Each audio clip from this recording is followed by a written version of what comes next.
생계급여 받으면서 주식 투자하면 수급비가 깎일까요?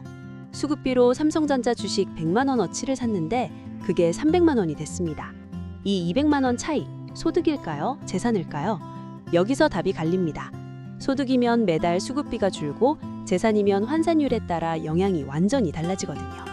오늘 이 영상에서 주식이 수급비에 어떻게 반영되는지 구조를 정확하게 알려드리겠습니다. 주식 평가 금액이 얼마까지는 괜찮은지, 배당금은 어떻게 처리되는지, 그리고 마지막에 많은 분들이 간과하는 금융재산 공제 구간까지 짚어드릴게요. 안녕하세요. 소소하지만 담백한 복지 이야기를 전해드리는 소담이입니다. 결론부터 말씀드리면 주식으로 돈을 벌었다고 해서 그게 바로 소득으로 잡히진 않습니다. 기초생활보장제도에서 주식은 금융재산으로 분류됩니다. 금융재산이란 현금, 예금, 적금, 보험, 그리고 주식이나 펀드 같은 유가증권을 포함하는 재산 종류예요. 여기서 중요한 건 주식 투자로 평가 금액이 올라가면 그건 소득이 아니라 금융재산이 늘어난 걸로 봅니다. 100만 원 넣어서 300만 원이 됐다면 금융재산이 300만 원인 거지 차익 200만 원이 매달 소득으로 잡히는 게 아니라는 뜻이죠. 그런데 주식을 팔아서 현금화하면 어떻게 될까요? 마찬가지입니다. 주식을 매도해서 증권계좌에 300만 원이 들어와 있으면 그 예수금 300만 원이 금융재산으로 잡힙니다. 주식을 보유하고 있든 팔아서 예수금으로 들고 있든 금융재산이라는 카테고리 안에 있는 건 똑같아요. 증권계좌에 있는 예수금은 요구불 예금처럼 3개월 이내 평균 잔액으로 산정됩니다. 이참에 좀 더 큰 그림을 보겠습니다. 기초수급자의 수급비는 소득인정액으로 혈정되는데 이 소득인정액은 소득평가액과 재산의 소득환산액을 더한 겁니다. 재산의 소득환산액을 계산하는 공식이 있어요. 재산에서 기본재산액을 빼고 거기서 부채를 빼고 남은 금액의 소득환산율을 곱합니다. 금융재산의 소득환산율은 월 6.26%입니다. 일반 재산이 월 4.17%인 것에 비해 금융재산 환산율이 가장 높아요. 현금으로 바꾸기 쉬운 재산이니까 환산율을 높게 잡는 거죠. 이게 참 아이러니한 부분인데요. 수급자가 미래를 위해 저축하거나 투자하면 오히려 불이익이 커지는 구조입니다. 그러면 핵심 질문으로 넘어가겠습니다.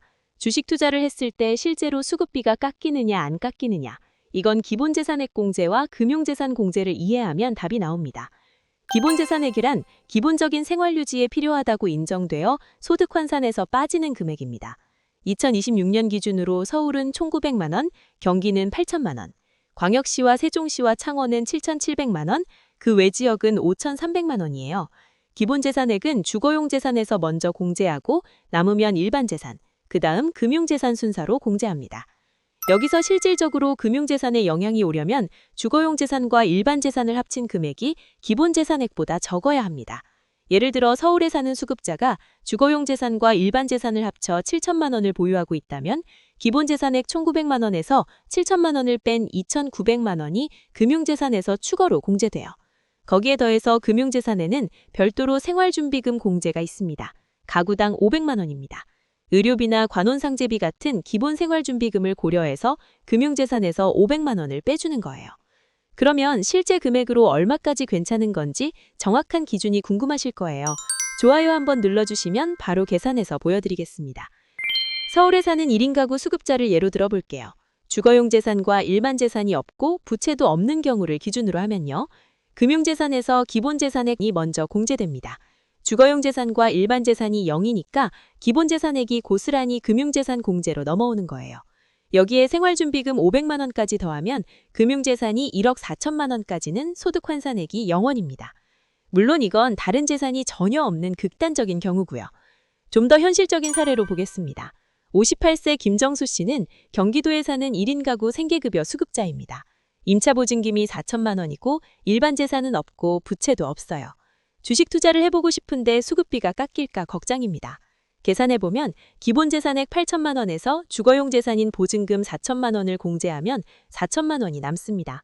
이 4천만 원이 금융재산 공제로 넘어오고 여기에 생활준비금 500만 원을 더하면 4,500만 원까지는 금융재산이 있어도 소득환산액에 반영되지 않는다는 뜻이에요.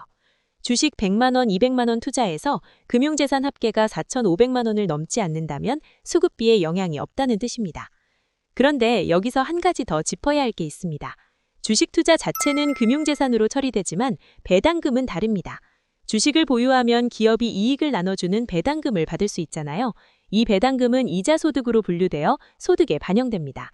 차세대 사회보장 정보 시스템으로 조회되는 이자 소득에서 연 24만 원을 공제한 금액이 소득으로 잡혀요. 월로 환산하면 월 2만 원까지는 공제되는 셈이죠. 배당금이 연 24만 원 이하라면 소득 반영이 0원이고 그걸 넘는 부분만 12개월로 나눠서 매달 소득으로 계산됩니다. 소액 투자라면 배당금이 연 24만 원을 넘기 어렵습니다. 예를 들어 삼성전자 주식 200만 원어치를 보유하고 있다면 연간 배당금이 대략 3만 원에서 4만 원 수준이에요. 공제액 24만 원에 한참 못 미치니까 소득에 반영될 게 없습니다. 정리해보면 구조가 이렇습니다. 주식 평가 금액과 매도 후 예수금은 금융재산으로 잡히고 기본재산액과 생활준비금 500만 원 공제 후 남는 금액에 월 6.26%의 환산율이 적용됩니다. 배당금은 이자 소득으로 잡히되 연 24만 원까지 공제됩니다. 소액 투자라면 양쪽 모두 수급비에 영향을 주지 않을 가능성이 높아요. 다만 금융재산조사는 연 2회 실시되고 요구불 예금은 3개와 평균 잔액으로 주식은 최종 시세가액으로 조사됩니다. 주식이 갑자기 크게 올라 금융재산 총액이 공제 한도를 넘으면 그때부터 수급비에 영향이 생기는 거예요. 또 하나, 3년 이상 가입한 적금이나 펀드 같은 장기금융저축 상품은 연간 500만 원, 총 1,500만 원까지 추가 공제가 됩니다. 주식은 가입기간 개념이 없어서 이 장기금융저축 공제 대상은 아니지만 만약 3년 이상짜리 펀드에 투자한다면 이 공제 혜택을 받을 수 있어요. 이 장기금융저축 공제는 제도를 잘 아는 분들도 놓치기 쉬운 부분입니다. 수급자로 결정된 연도부터 매년 500만 원씩 한도가 쌓이는 구조라서 일찍 가입할수록 유리해요. 첫 해에 200만 원만 넣었다면 남은 한도 300만 원이 다음 해로 이월됩니다. 수급자의 자산 형성을 돕겠다는 취지로 만든 건데 솔직히 이걸 알고 활용하는 분이 많지는 않아요. 마지막으로 한 가지만 더 말씀드리겠습니다. 주식 투자 자체가 수급 자격을 박탈하는 건 아닙니다. 금융재산 총액이 공제 한도 안에 있다면 수급비는 그대로예요. 다만 본인의 전체 자산 구조를 먼저 정확히 파악하셔야 합니다. 주거용 재산이 얼마인지, 기본재산액에서 얼마가 공제되고 남는지, 금융재산 공제 여력이 얼마인지를 확인한 뒤에 투자 규모를 정하시는 게 안전합니다. 생계급여 수급자 입장에서 미래를 위해 조금이라도 모으고 싶은 마음 충분히 이해합니다. 제도가 허용하는 범위 안에서 소액 투자를 하시는 건 전혀 문제가 없습니다. 다만 정확한 내 자산 상태와 공제 한도를 반드시 확인하시고 궁금한 점은 주민센터나 129 복지상담 전화로 문의하시기 바랍니다. 이 정보가 필요한 분이 주변에 계시다면 영상 공유 부탁드립니다. 구독해두시면 이런 복지 정보를 놓치지 않고 받아보실 수 있습니다. 소담이었습니다.